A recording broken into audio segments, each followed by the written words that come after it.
ठाणे महानगरपालिकेच्या दादोजी कोंडदेव स्टेडियममधील जुन्या आणि वापरात नसलेल्या एका रूममध्ये निवडणुकीच्या संदर्भामधील जुनं साहित्य साठवण्यात आलेलं होतं। त्या संदर्भामध्ये आज एक बातमी प्रसारित करण्यात आलेली आहे।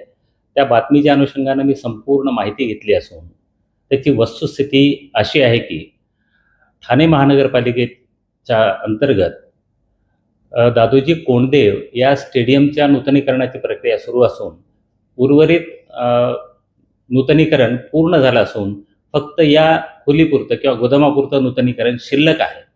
हे नूतनीकरण करण्याच्या अनुषंगानं ही रूम जर त्यात महत्त्वाचं साहित्य नसेल तर ती रूम ठाणे महानगरपालिकेकडे हस्तांतरित करता येऊ शकेल का, याच्या संदर्भामध्ये ठाणे उपायुक्तांनी आमच्याकडे विनंती केली होती।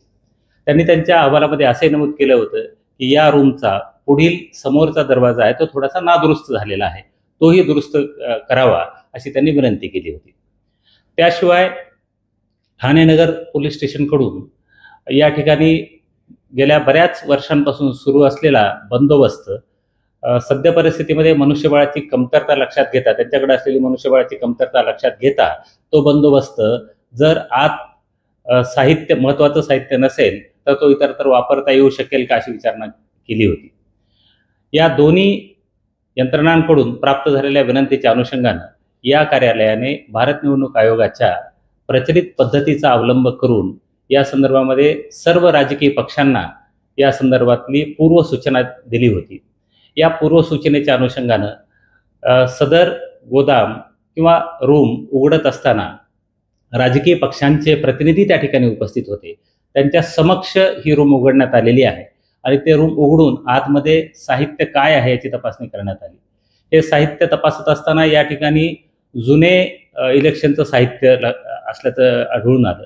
यामध्ये जुन्या ग्रामपंचायत, जिल्हा परिषदच्या इलेक्शन्स किंवा जुनं इलेक्शनचं साहित्य, लिफाफे, प्रोफार्मे असल्याचं लक्षात आलं। यातीलच एका ट्रंकमध्ये काही कंट्रोल युनिट दिसून आले। या संदर्भातला सविस्तर अहवाल माननीय मुख्य निवडणूक अधिकारी यांना सादर करण्यात येत आहे। त्यानंतर ही वस्तुस्थिती लक्षात घेता समोरील मुख्य दरवाजाची दुरुस्ती करून तो दरवाजा परत सीलबंद करण्यात आला आणि तेथील बंदोबस्त पूर्ववत कायम करण्यात आला। या बातमीच्या अनुषंगानं मी हे आश्वासित करू इच्छितो की या जुन्या वापरात नसलेल्या गोदामाचा आणि सद्य परिस्थितीमध्ये लोकसभेच्या अनुषंगानं सुरू असलेल्या निवडणुकीच्या प्रक्रियेचा काहीही संबंध नाही। या संपूर्ण प्रक्रियेचं व्हिडिओ चित्रीकरण करण्यात आलेलं आहे।